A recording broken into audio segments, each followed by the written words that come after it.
The enemy without may be fought with swords. The enemy within is more insidious.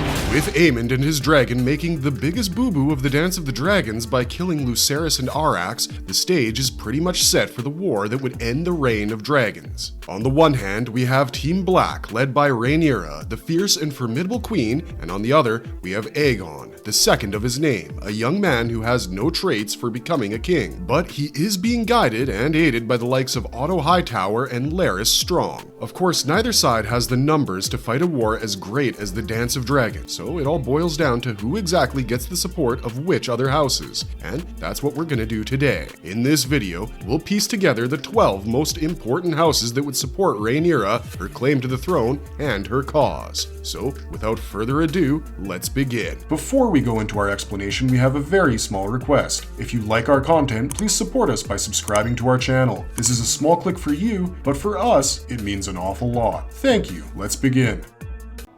I, House Velaryon, Lord of the Tides. House Velaryon. House Velaryon is an old and proud family with the blood of ancient Valyria flowing through their veins. Apart from the Targaryens, only houses Velaryon and Celtigar can claim their lineage to Old Valyria. According to House Velaryon's family history, they've got a storied Valyrian lineage and landed in Westeros before even the Targaryens did. Here, they set up on the island of Driftmark in the Gullet. Their ancient seat, the Driftwood Throne, was supposedly given to them by the Merling King to seal a pact. House Velaryon became one of the most prominent and richest houses back in the day, which was mostly because of their strategic location near the Gullet. They benefited heavily from the trade in the Narrow Sea and Blackwater Bay. Eventually, House Velaryon joined hands with the Targaryens of Dragonstone and the Celtigars of Claw Isle. And evidently, it was easy for these three houses to stick together because they all had the same Valyrian descent as well. While the Valyrians and Celtigars ruled the middle reaches of the Narrow Sea with their ships,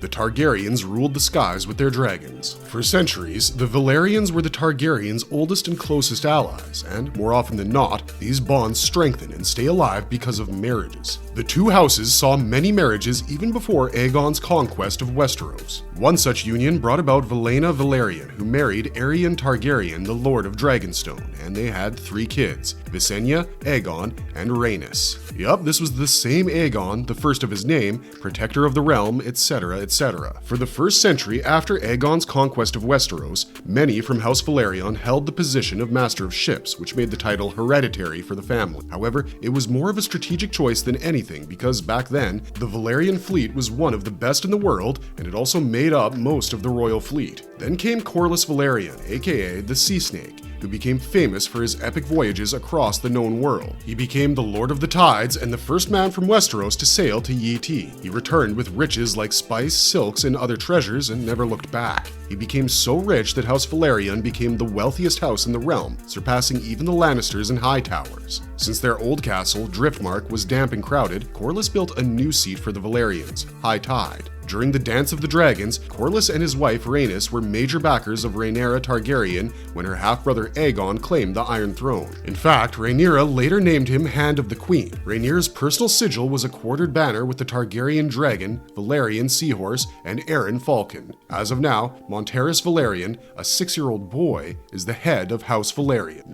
House Arryn. The Arryns boast one of the oldest and purest lines of Andal nobility. In fact, they claim that their roots stretch all the way back to Andalos, maybe even Hugor of the Hill, the first Andal king who was crowned by the father himself, for whom the mother brought a wife, for whom the smith crafted the armor, and so on and so forth. As you can tell, he was a pretty big deal, and the Arryns' major claim is that they descend from Hugor. When King Jaehaerys died in 103 AC, Prince Viserys took the throne, and Aemma Arryn became his queen. In the early years of their marriage, Aemma endured a lot, giving birth to a stillborn son and suffering several miscarriages. However, she did give birth to their daughter Rhaenyra in 97 AC. Sadly, Aemma died giving birth to her second son, Balon, who didn't survive long after her. In 129 AC, after Viserys I's death, House Arryn got caught up in the Dance of the Dragons. Aemma's daughter, Princess Rhaenyra, and her younger brother, Prince Aegon, were locked in a brutal fight for the Iron Throne. Jane Arryn stood by the Blacks and supported her kinswoman Rhaenyra. At the end of this Targaryen civil war, Rhaenyra's eldest son, Prince Jaehaerys Velaryon, journeyed to the Eyrie to rally support for his mother. Jane kept her word and sent troops by sea from Gulltown to join Rhaenyra's forces. Later, in 283 AC, when Robert's rebellion ended, Jon Arryn became a key player in Robert Baratheon's reign. Jon was named Hand of the King to Robert Baratheon, while Nestor Royce acted as High Steward of the Vale in Jon's absence. Jon also convinced Robert to marry Cersei Lannister after the death of his first betrothed, Lyanna Stark. In the Game of Thrones show, House Arryn is being led by Robin Arryn, the son of Lysa and Jon, but in the books, which are still far from completion, Robin is actually named Robert.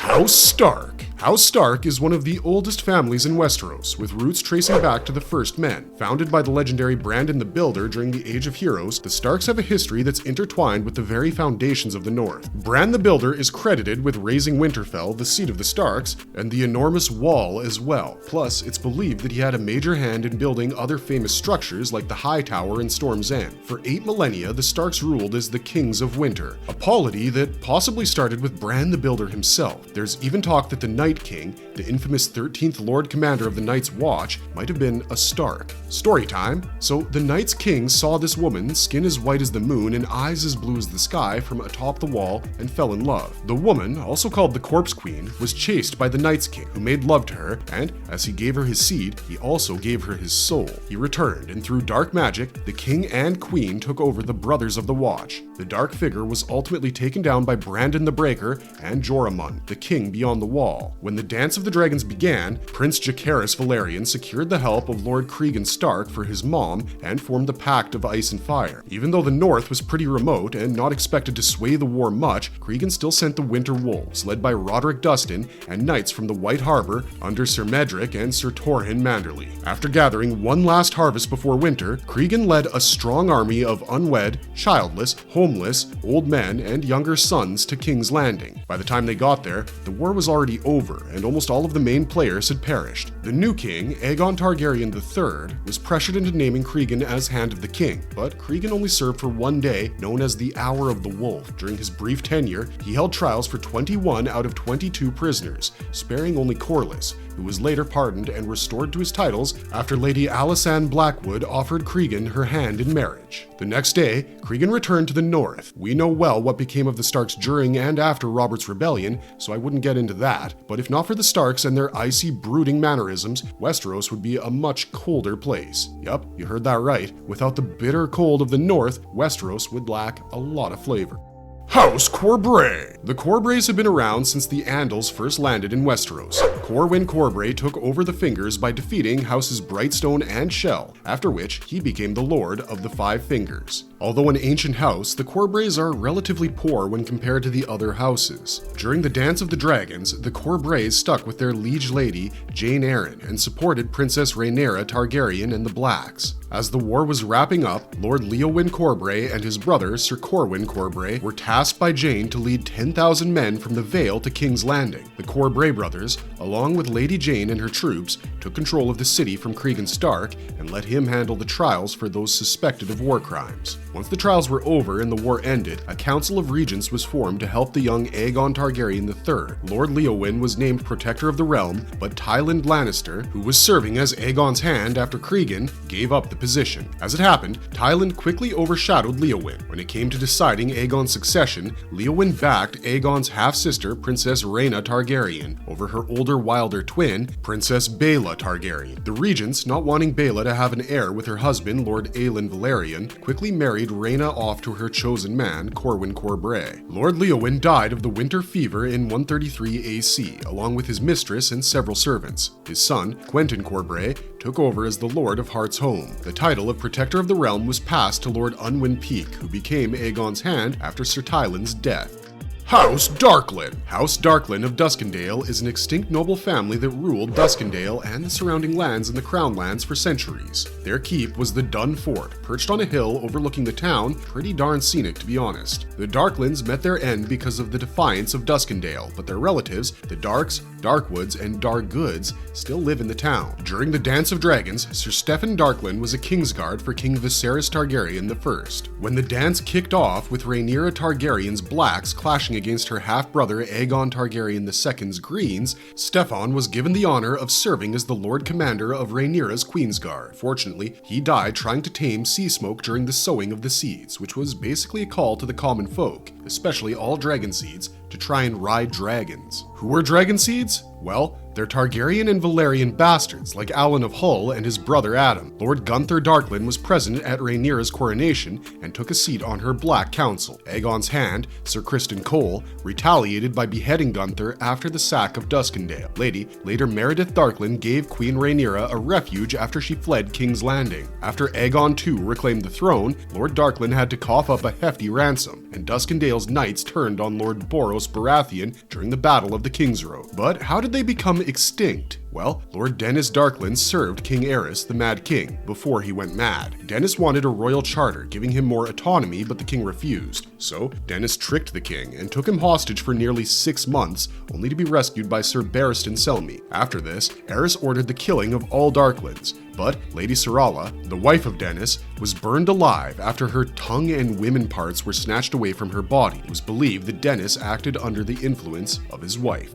House Blackwood. House Blackwood is one of those ancient families with roots going back to the first men. According to their traditions, they used to rule most of the Wolfswood in the north until the Starks, the true kings of winter, drove them south. Meister Barnaby's runic translations back this up. They even claim the mouth of the Blackwater Rush is River Kings. Now, the Blackwoods have a legendary feud with their neighbors, the Brackens of Stonehenge, which dates back to the Age of Heroes when both houses were royals and not just nobles. The Blackwoods claim the Brackens were just petty lords and horse breeders who hired mercenaries to overthrow them. On the flip side, the Brackens say the Blackwoods were vassals who betrayed and usurped their kings. When King Aegon Targaryen I was doing his thing during the conquest, the Blackwoods backed him and rebelled against Harren the Black of Harrenhal. But because they had weakened themselves fighting the Brackens a decade before, Aegon gave the title of Lord Paramount of the Trident to Lord Edmund Tully of Riverrun instead. When the Dance of Dragons broke out, Lord Samwell Blackwood backed Rhaenyra. He was killed by Amos Bracken in single combat during the Battle of the Burning Mill, but Amos was taken out by a weirwood arrow,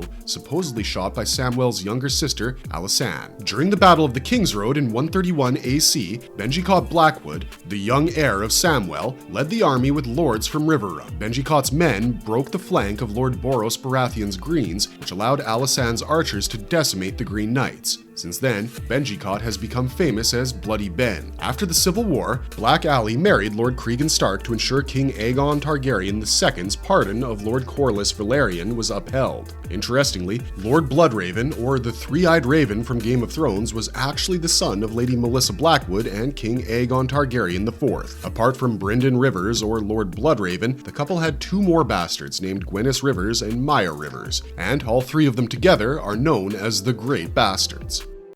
For House Frey!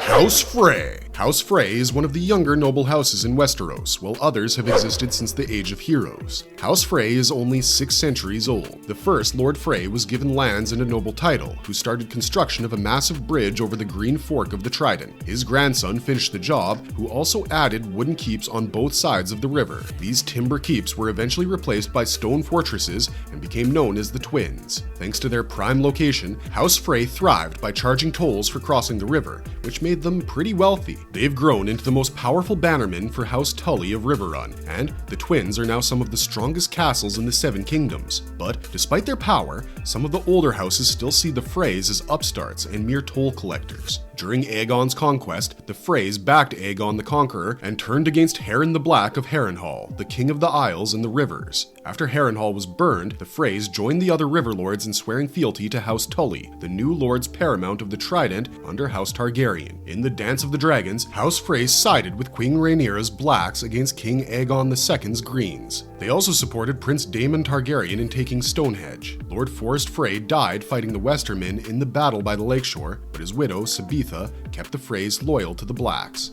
House Royce. House Royce of Runestone is one of the oldest and most powerful noble houses in the Vale and is sworn to House Arryn. Their castle, Runestone, sits on the coast of the narrow sea north of Gulltown. There's also a cadet branch of the Royces that occupies the non-hereditary seat of the Gates of the Moon. The Royces control several ports and aren't dependent on Gulltown for commerce. Yorbert Royce, the Lord Protector of the Vale, showed up at the Great Council of 101 AC at Harrenhal since Lady Jane Arryn was still a minor. Then there's Prince Daemon Targaryen, who married Rhea Royce in 97 AC. That marriage was a disaster, and Daemon often referred to his wife as the bronze bitch. After Rhea's death, Daemon tried to claim Runestone, but it passed to her nephew, and Lady Jane warned Daemon to stay out of the Vale. During the Dance of the Dragons, Sir William Royce was killed, and the family's Valyrian steel sword, Lamentation, was lost during the storming of the Dragon Pit. House Derry. House Derry of Derry is a noble house from Castle Derry in the Riverlands. They used to be one of the big shots of the Trident until Robert's rebellion toppled the Targaryens. Back in the day, House Derry was all for Rhaenyra Targaryen during the Dance of the Dragons. They helped capture Stonehenge, but things took a turn when Sir Criston Cole defeated Lord Derry, Lord Root, and Sir Oswald Woad during the God's Eye. Prince Aemon Targaryen then had his dragon, Vhagar, torch Castle Derry and the surrounding fields. Lord Derry and her younger kids survived in the keep, but Lord Derry and his heir weren't so lucky. They died on the battlements. Lord Derek Derry fought in the Second Battle of Tumbleton, while Lord Roland Derry was killed by Lord Boros Baratheon in the Battle of the King's Road. House Derry's story is a mix of fierce loyalty, brutal battles, and tragic losses, all set against the backdrop of the Riverlands' turbulent history. They were once powerful, but the tides of war and shifting loyalties have left their mark on this noble house.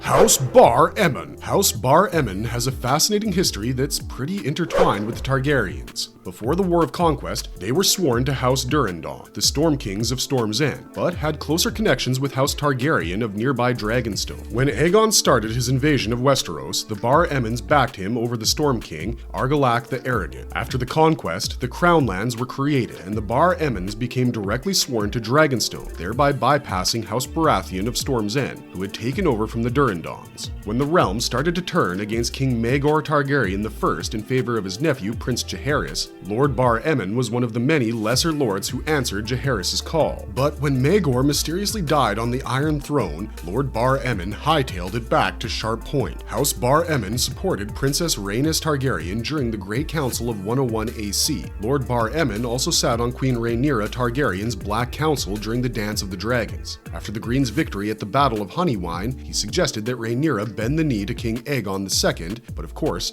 the Queen wasn't having any of it.